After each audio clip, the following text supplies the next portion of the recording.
अरे ना भगलू अकेले कातना करत रहबू कने आवा ऐसे झट मनी हो नु जाला। हम ना बना दे मेरे अगर देरी हो तारो रहा हमरा के टाइम तुम को सब कम जाके कितना दे चोटी नहीं है। आ ना एक कनिया देखो हमरो ना आदत बाटे देखम ना मझलियों के ऐसे खाना बनावत रही ना लेट होखे लगी त का करम ना कि तुरंत जा के सरमनी बनवा देम लेकिन कनेवा बिया मझली कि कने का करबू एगो कामवा करी लेकिन सफेने से करी लेकिन ओकरा देर से कर ले तनी आधा एक घंटा लगा। अच्छा दीदी कोई होला वही में धीम त कोई तेज वही में होला। हाँ तो यही से अब मान लो कि बाबूजी पहले रहनी ही हाँ। तो बाबूजी के खाए के जाए के रहे ड्यूटी अब मान लो वही में नहीं रह जात रहे बचिया तो यही के चलते हम हाली हाली करवा धरवा देते रही तो वैसे आदत बाटे हो। कहनी है दीदी हाँ कि बबुआ और छानल खड़े जा तब भेज देहिम हम छान के उ लोग के कटोरी में दे देब। अच्छा ठीक बा खइबे न करी हम सब घर ही नु बा बनल छनल। अब बेटवा कहाँ गइलन हो कने उहाँ के जाने के कर कोनो विनोद नाम के आदमी के फोन आइल तब विनोद विनोद कह के बतियावत त हम देखनी है कि ओनिए गोनी है अब पता ना हाँ की तब होइहन एथी खेले खाती क्रिकेट खेले खाती आ ये तो होई कहां से आगुल जी दीदी खुल बाप बाप देबे एही में हाँ अब हो कने आवा हां कारण काहे हमरा पुआ खाए के मन करत तुए तो दही बना दही काची ले आई मैदा एथी सूजी आ बना दी मैदा सूजी के दीदी और है जान तड़ू कने आवा आटे के ना बन जाई से आटो के तो ठीके लागेला लेकिन दिया खाली अब अपन मन बताई ह कि तहार मन का करत तुए खाए खातिर का खइबू करबू अपन नहीं रौरा बचिया ए दीदी रौरा सबके हम सब शौक पूरा करम हमार शौक बाद में पूरा होई हमार शौक पूरा करे खातिर और देवर जीवानी। अरे बाप रे बाप हाँ आ जाना तड़ू कने आवा बेटवा पहले का करत रहन जब हम आई रही पहले पहले ना त कहत बा ना कि ना हम नइके भौजी भी सूतब त नइके भौजी भी सूतब एकदम में रीझ लगा देत रहलन बेटवा ना बुझात रहे होती समय आ अच्छा अब देखत तड़ू पहले मोर मजाक ना कर जानत रहन मोर मजाक होला का अब देखा तनी खूबी ने मजाक करतवन सीख तनी हो के हमरा गाँव गई रही नु त सांझी के तो परीक्षत रही जा त कुछु ना बोलनी आ जब भोर में देवे लगली जानू रुमाल उमाल देवेल जना ना कोई ना के आ उ बोलत रही नु तो सब कोई कहता कि काहे दुलावा से नूरा डालते बदल गइलन का सिखा देलस का पुष्पवा कनी की बा अरे का करबू आ कने बा हां इधर मसाला रगड़ के आवत है सिलवटिया पर ठीक ना छो दी दीदी हम पीस देब अरे ना भगलू छान दे तनी करत रहब छान दे तनी त पीस दे तनी दीदी रौरो काम की गोतनी आइला के कोनो सुखे सवारत ना जहन जितने मिलजुल के रहो उतने दिन रिश्ता बनल रहेला एती कर ये तलक से छान हम मसाला रगड़ के आवत छट मन रहे ना दही इतना करे लगम जाता फिर हमारो आदत हो जाई आयो दादा कितना एथी होता धुआं लागता हो दादा छान दी सर दे कुछ को गोतनी तो एकदम निमन बाई जा ई नइखे ना एगो तो छोड़ देवेली सन के हां आइल बिया छोड़ त करी ना ई तो हाथे हाथे करवा देतै जा कुल के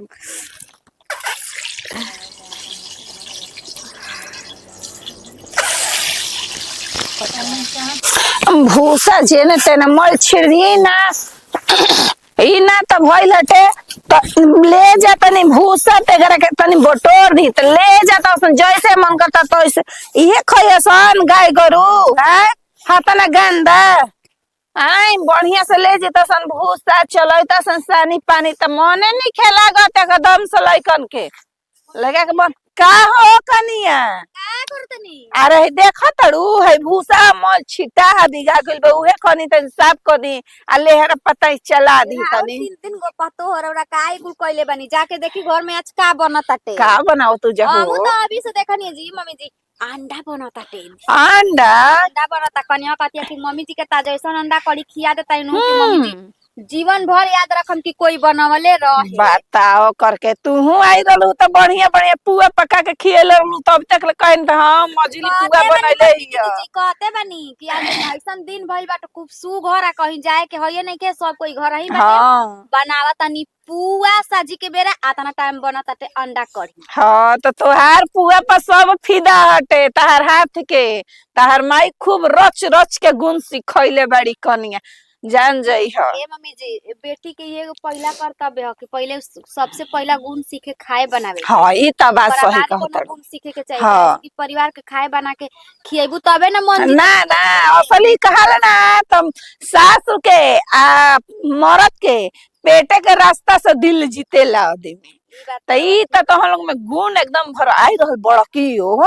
त बड़कियो घरी जान दड़ू पकौड़ी बड़ा बढ़िया बनावे अंडा के भई चाहे प्याज के भई उहो गुणी रहल बाकी तीनों पतो ही हमर गुणिए मिललू जा कोई के नजर मत लागो हमारा घर परिवार खाना बना दे कतनो निमन खाना बना दे पापा लेकिन तबो छिप कटे ना मम्मी के बाद में कही आजी काहे ऐसे कनी बुचियावा के बताई त मन टूट जाई त पापा हमार कहन की पागल हड़ू हाँ। मुंह पर सड़ा देम त निमन खाना ना बनाई। बताओ हाँ मुंह पर सड़ा हाँ। देम त निमन खाना दूसरा दूसरा पापा कहन के हमार बेटी खूब सुंदर खाना बनावे मतलब नहीं जानबूझ के हाँ, ताकि जानबूझ एकरो बढ़िया बनाओ। निमन बनाओ हाँ निमन हाँ बनाओ हाँ ऐसे हमार ना पापा बस इहे कुल चाही माई बाबू के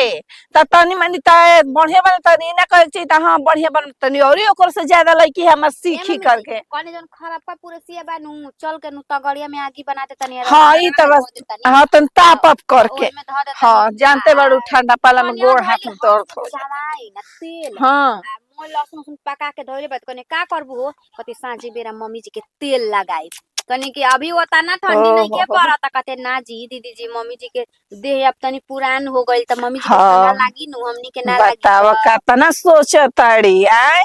आ तो जाए ना जे तीनों गोतनी मिल जुल कर रहे जा देखा देबे के बाद तो हंसी खुशी हमनी के परिवार रहेला गांव घर के नजर में जनी हाँ पतो बाई हाँ के रहेली सर ये चाहिए देखी परिवार में एकता बहुत जरूरी बाटे ना तब हम तन जात हन ठीक ना तनी बहरिया का बुझाता काहे के छोड़ दिन हम सानी में कह तनी रौरा जाई रुके मगिया बड़ा तनी रौवा तापी छोड़ दिन रौवा रह दी तब जाई हम दुआरा पर तनी हम बोलावत रहली हो बगलिया में के कहत रहली ए तनी आई ह तनी दीदी तनी घरवा तनी काम बस चर्चा के बारे में कुछ कहत रहली त का कहिया करो हम का करो हम तनी जाई तनी देख ठीक बाटे जाई हाँ तनी जात हन गवाती रे जाके डाल हाँ हाँ ठीक बा आई हो दादा चल चलिए हम पीछे पीछे आवत चल अरे काम करत रही गो लागत नहीं मम्मी। अरे ना रे बना खाना बनावत रही ना जा सब कोई ठीक बा निमन से हमरा के माने ली जा हमार कोनो काम करके भार ना पड़ेला तब का बहिन लेखा माने नहीं जा ई नानू तो छोट गोतनी आइल बा त काम धाम छोड़ सब मिल के करवाई ना जा कबहू हम ही भलू कमे करी ना उहे सब बेसी करी ना जा ना रे मम्मी बहुते बहुते बढ़िया हमार ससुराल मिलल बा सबसे बढ़िया ना हमार गोतिनिए के लेके डर लागत है सबसे बढ़िया गोतिनिए बाड़ी लो हमार के हो मम्मी बतियाई मम्मी से का द तो तन बतियाई द हेलो हाँ गोड़ा तेरी मम्मी जी हाँ हाँ सब ठीक बा तो महाराज जी में हम का बताएं अपना रगल लड़के से पूछ ली कि हम मारी ना कि का करी ना हाँ ना ऐसा बात नहीं है हाँ हाँ सब कुछ ठीक है बा बाबूजी ठीक है बने हाँ वहाँ के पापा जी कैसे बनी ठीक बा ठीक लहो ठीक बा रख ठीक बा बोली का कहतनी का खातनी जी रौरा रिमोट हो ए जी बनैले बनी अंडा खा ली अंडा में अंडा खा के अथी क्या करो कही है अब रौरा हमेशा हंसी मजाक करी ना ना खाई में इतना टेस्टी बनैले बानी ना कहाँ बड़ी भौजी हो मम दीदी और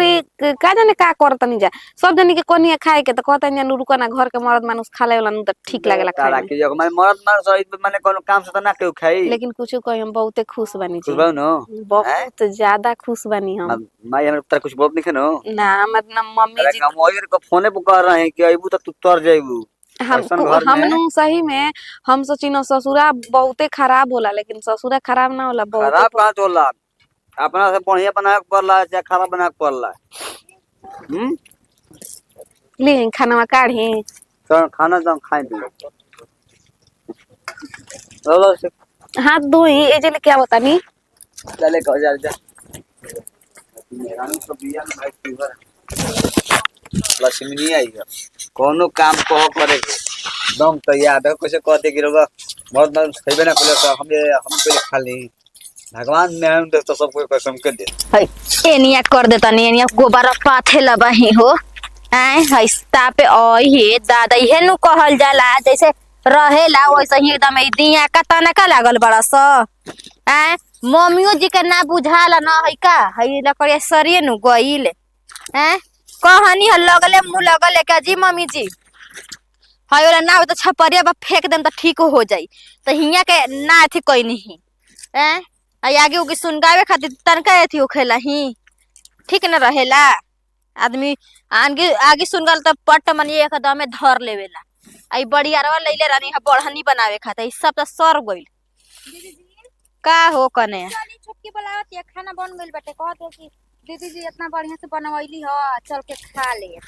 आहो कने ई देखत अरु हई देखत दिया का लाग गइल दिया का लागल बाटे कहानी हम मम्मी जी से के अजी मम्मी जी ना हो त छपरिया पे फेंकवा दे हुओ के बानी न त एकदम मम्मी जी बताई तनी कहे के तना चाहिए तनी बहुत बड़ झोड़ी से ठीक देती ना बहार देती है तो मैं गोबरा में ए कने अच्छा ई बताव का तना मम्मी जी से कहबू एकरा से अच्छा बा कहे से अच्छा बाटे कि अपन नहीं से कर दी एही से ना ई जाके छपरिया पे फेंक दे म हई बाहर के आई भूसवा हई गोबरा पाथला खराब हो जी कथा मन लहा कि ये में मिला के पथाई तो तब का यही के तो चलते कहतनी पाथ देव न त ठीक रहेला ई अति के समय के त मैं गोइठा गोबर एथी ठहरेला ना त देखबे करेलू बरसातवा में के मैं एथी लग जालन स बाप रे बाप मार कम कावत है कन्या बना दे तो ओकर माई पूछत रहले यार हां उनकर माई जी के कर सधनी के माई पूछत रहली यार काची ए कन्या तारा घरे कुछ बना ता का हो त कन्या कि हां बना ता ते काहे के काल बोलवा के बुझा ता कि का बना ता कुछ गम का ता का त गम कइले बौजा अंडा बनावत उजा हम कनी कि हां कहते कि छोटकी तार कन्या बनावत है हम जान तनी कनी कि हां छोटकी कन्या बनावत है ए कन्या मुर्गा करिया का जी का जनी हो कता ना बड़ा हन बटे हाँ, दादा ये आज देखत नहीं हमन के दुआर ते नहीं आइल बजे हमरा बजे वो पटिया वाला नानू हो बहक के चले आइल होई हां तो देखे ना ऑटो ला जाई त बस मोरी ओट काट के खाइए जेबे करी हंस अति लेकिन ये गलती बात बजे हाँ। दीदी बताई कोई कतना निमन से पोसत ताटे मेहनत आ जान है मुर्गा मुर्गी कहतड़ू 22 रुपन के भवैया जन बड़ी ना है परबतिया उनका खांसी खा गइल बनन स जी ठीक मार बहुत रहली बेचारी बड़ी रोवत रहली है कि बताई जे हम कितना कैसे कैसे ठंडा पाला में कैसे कैसे हमें अथी कोई पोसनी पलनी आ बकरी चरा चरा के कैसे कैसे कोई हम आज हमारा खांसी खा गइलन स उ जितने रोई तो हाय न परी बताओ 5000 के तो निखा गइला जा के कोई नु रोज देला ना केनियो से केनियो निकल जाला जान जाई आदमी भले कोई के बेईमानी हरामी क के खाता कमाता लेकिन उ ना रसेला ओकरा बुझा के रसता लेकिन रसेला ना एने से ना ओने से निकलिए जाला हो कने आवा आ चल थी पहले खाइए ले तनी तबे थी करम ना चली खा चले तनी थी अगे तनी धरावे खाती हो जाई हो आउ अगे धरावे खाती थी कर देम अतिया हो बेटावा फोन कइले रहन कहतवन कि का जानी उनकर आधार कार्ड का त कि कोची खाती त कहत रहन कि भौजी तनी कहिया त फोन उन हमर पगली नइखे उठावत का जानी खिसी आइल बनी हम हाथ राखी त हो त खिसियाबू त काम चली ई बताव दे दो आधार कार्ड वाला बाप रे बाप बुझाता न कि काम करत करत थाक जातनी लेकिन कुछु कह अगर ना दीदी और हाथ बटैती त मैं बीमारे पड़ जैती परिवार बड़ बा ढेर काम करे के पड़ जाता एकदम मन कैसन त हो गइल बा बेरा सोचता नहीं ना कुछ चीज हल्दी बना के आ धो दी तेल तनी गुड़ डबला है घी डाल के तनी 1 चम्मच भोरे भोरे खाई चंपा रास लेखा ना तो सुबेरे जाग तनी मम्मी जी त मना करते बानी कि नत जागो सबेरे नत जागो तबो हमार आदत नु बा सबेरे जागे के कौन है नु का बैठल बड़ू हो बड़ा बुदबुदा थड़ू कोनो दुख तकलीफ दिया था का ना है मम्मी जी कहनी है ना कि लहसुना वा जवैनी पका के कमरिया में मल दी हती रौरा कहत रही रहती नु का हमर दुखाता अरे हाँ उ तो दुखाते रहल हटे मौली था कोनो दुख तकलीफ नहीं है ना ना जी मम्मी जी कुछ गोतिनो तिन मानत है जा जानते है जा मिल्क उल करवाइल ना मिल्क करवाते हैं जा तो बोली हां बोल दे हां लजाइया मत ना मम्मी जी हमारा के तो कमे कर दे तनी हम तो ऐसा ही थाक जाता नहीं बुझाता कि इतना हमनी के लंबा परिवार में कि ना हमार हो जाता बाबूजी माई एगो हम रही एगो भैया अब इतना बड़ परिवार में हम आके बहुत खुश बानी मम्मी जी हां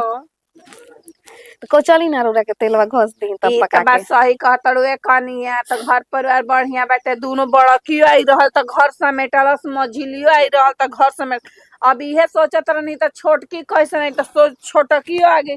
आज जाके हमार घर परिवार पूरा भइल हटे खुशी के मारे तकी हंसी खुशी से हमार परिवार अब रहत हटे गांव घर एगो चलत है त कहत हटे फलानिया बो हाँ त तहार घर जो सोचले रहलू तार मन के मानसा पूरन हो गए तीनों पतो ही मिल के चलत ऐसा जान जी हाँ मम्मी जी खाना दी खा ली ना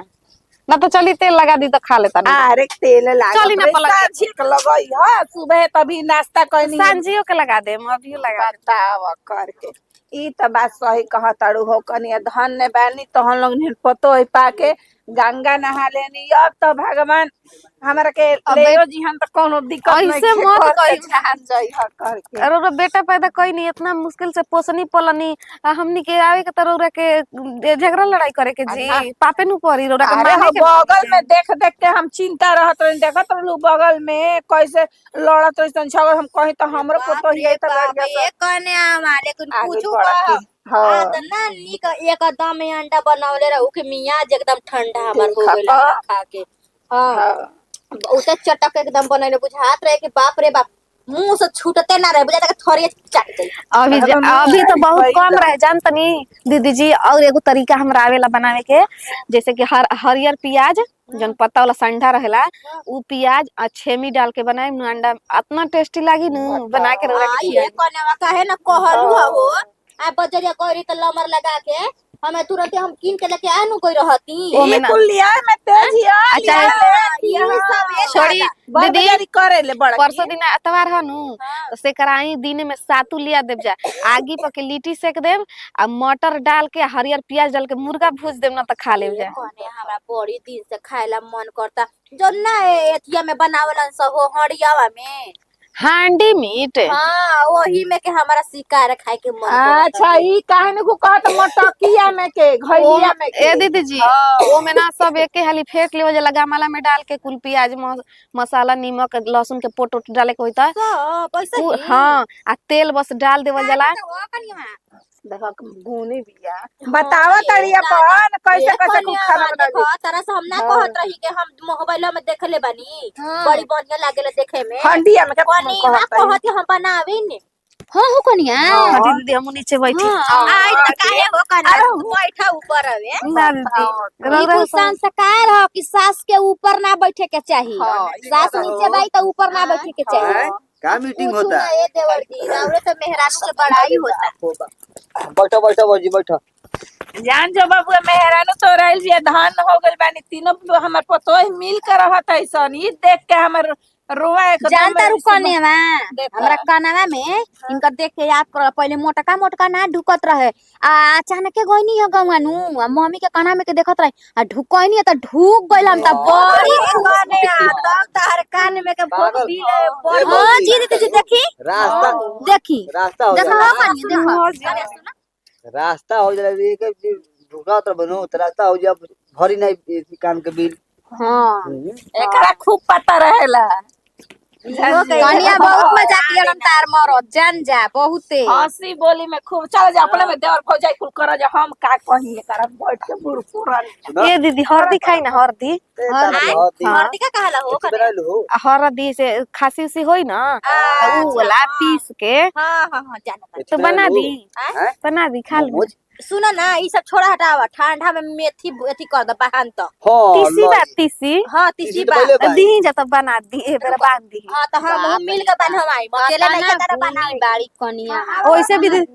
अजी रोना बादाम आ गड़ी किशमिश लेके आज तीसी डालाई में ना तो खूब मस्त लागी खाए सब गरम गरम चीज बनता इहो जान जी ह सब बीती तोरे मेथी खिया दे तारू कोई अंडा खिया दे तारू हैं बहुत ही बेटा हुआ आता ना ई बदमाश बारन नु की का कहे खातिर मजाक करे में तिनका कोई हरा ना पाई कनिया जा देखा तन्नू के तरी वाला तनी बैठल कोड़वा तू खा गल तन से जाता नहीं हो तेल लगा ली कोड़वा में रुक जाई ना हम लगा दे तनी दीदी रुक ही लगा दे तनी